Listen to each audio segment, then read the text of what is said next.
Hello, welcome to Boardgames with Niramas. I'm Joseph, I'm here with Drako, and we are ready to check out Dune, Imperium, Rise of X. This is the first expansion for Dune Imperium from Direwolf Games. We are really excited to get into this one, and we also got a really cool promo card as well from GameManiacs.se, our main sponsor on the channel. So let's get into the box. And I really like this game, Dune Imperium. It was high up on my top 100 games of all time list last year, and I've been waiting for this expansion, just hoping it would show up in Sweden here soon, and it finally did. It looks so nice as well. I actually watched the Dune movie as well, since, pretty recently here. I haven't really at all been into the Dune theme. I didn't know much about it, so it was nice to see the movie, and kind of makes sense, some things that happens in the game and so on then.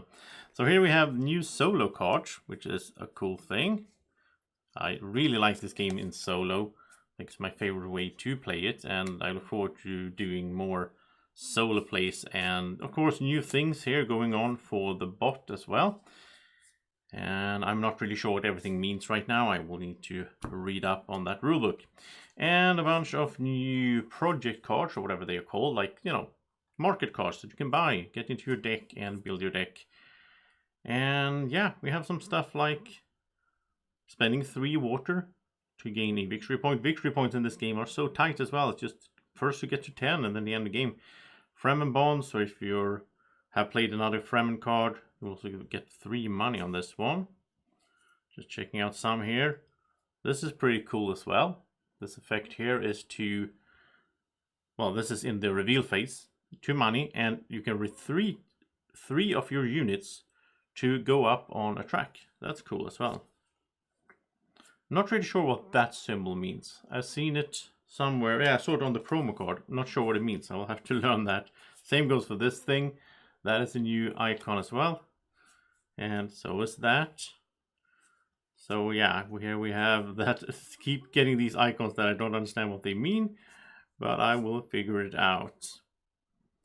And treachery, so you go somewhere and then you gain 2 influence instead of 1, and then you trash this card. If you keep it, you can do that, whatever that is, to deploy troops to the conflict. I don't know.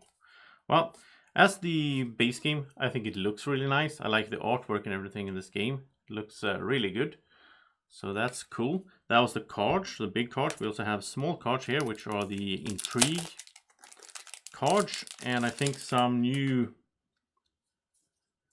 conflict cards, as they're called. I like that because in the base game you sort of got the same, I think you had the same level 3s all the time and so on. So getting some new ones here, and of course they have these new rewards as well. Alright, then we have intrigue cards, and these are cool, even though I think they are somewhat mean, and that's why I sort of prefer the game solo, even though I like it multiplayer as well. But you gotta have that in mind, that you could be pretty mean to each other. Then, so we have some plot cards, we have some combat cards. I wonder if we have any new endgame scoring cards. That's something I thought was a little bit weird. Okay, here we go. In the base game, it's a little bit strange where there's so few of the endgame cards that it comes down to a lot of luck of the draw if you manage to get one, and if it suits whatever you're doing, right? So we have 3 new here. Not sure what that means again. But it's that, or if you have 3 or more tech tiles, you will get a point. And so tech tiles is a new thing in here. And this is Grand Conspiracy.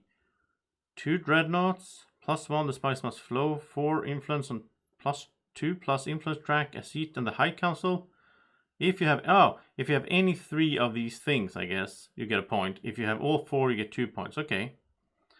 So dreadnoughts is a new thing as well, that you can build some kind of troops. And then the war chest here is, oh, it's a combat or endgame. That's interesting. And that's a plot or endgame. Yeah, that's something new. If you have 10 Solari or more, you get a point. 10 Solari is not that hard to get for the endgame, I think.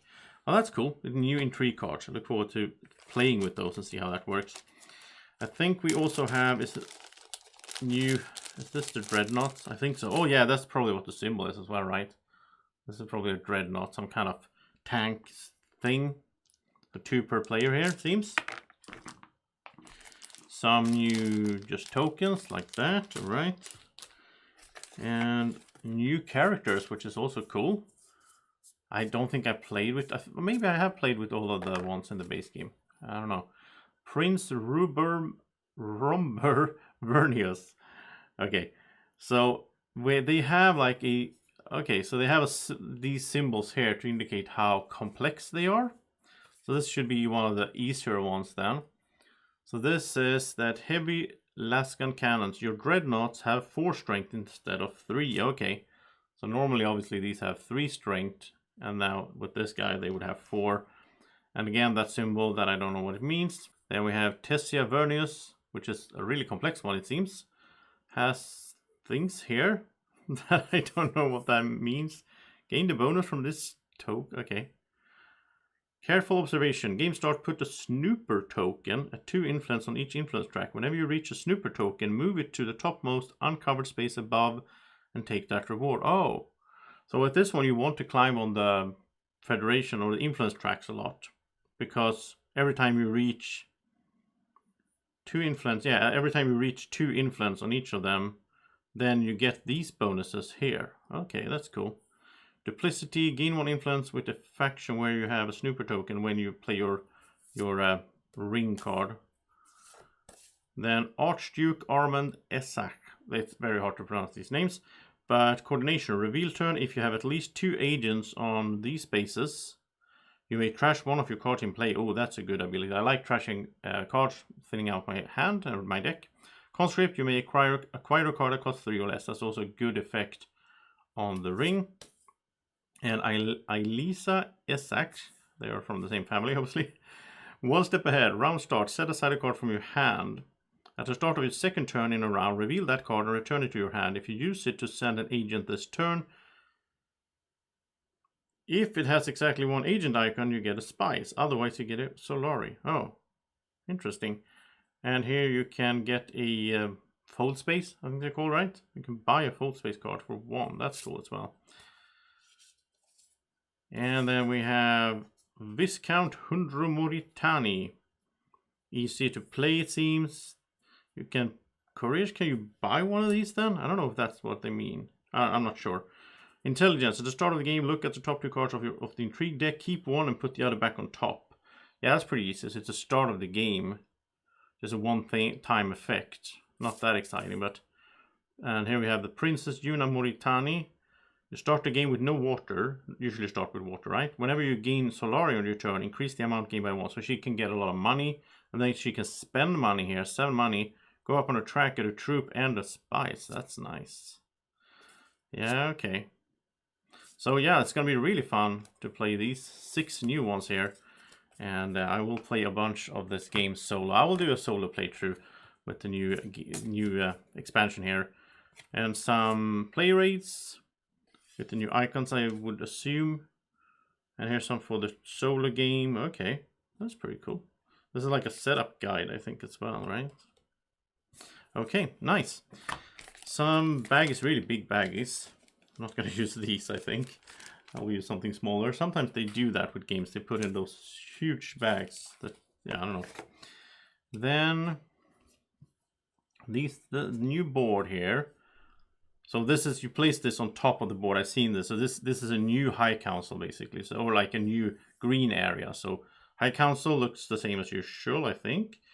The Mentat also looks the same. But then you have the Swordmaster. So you don't have whatever that space is called. There used to be a space up here. That's gone. And instead you have this board here with interstellar shipping. With this, I think this is a track you climb on somehow. And then smuggling. And on this track you can get different kinds of benefits as well. Cool, cool, cool. Alright, another new board. This is technologies, I think. Well, Dreadnought Tech Negotiation. Oh, maybe that means technologies. That symbol that I don't understand what it is. Yeah, it probably is, because here we have the... Yeah, here we go. Here's the technologies. Okay. And we have some keys as well, whatever that is. So some key tokens. And then the actual technologies are these tiles. I think these are special abilities, really, that you can get. So spy satellite says... I think does it cost 4 maybe? Cost 4 spies to get this. 3 spice, trash this to get a point. End game, worth 1 point for each faction where you have 1 or less influence. Oh, so if you don't go into influence, then you get this as a good one. Spaceport, you may put cards you acquire on top of your deck. I think that means you get 2 cards right away. That's a good ability to have. Flagship, you get a point, I think, but it's expensive. And not sure what that symbol means, but then you can spend 4 to get, okay. Maybe it's like, I don't know. I am going to learn it and show it to you in a solo playthrough instead of sitting here and guessing. But a lot of stuff in this expansion. A lot of new stuff, new cards for the different decks. These seems really cool with these dreadnought and technologies. So yeah, really looking forward to this one. And thank you so much for watching this unboxing. I hope you enjoyed it. If you did, press the thumbs up and subscribe to the channel. Have a great evening, morning, or whenever you're watching. Take care. Bye bye.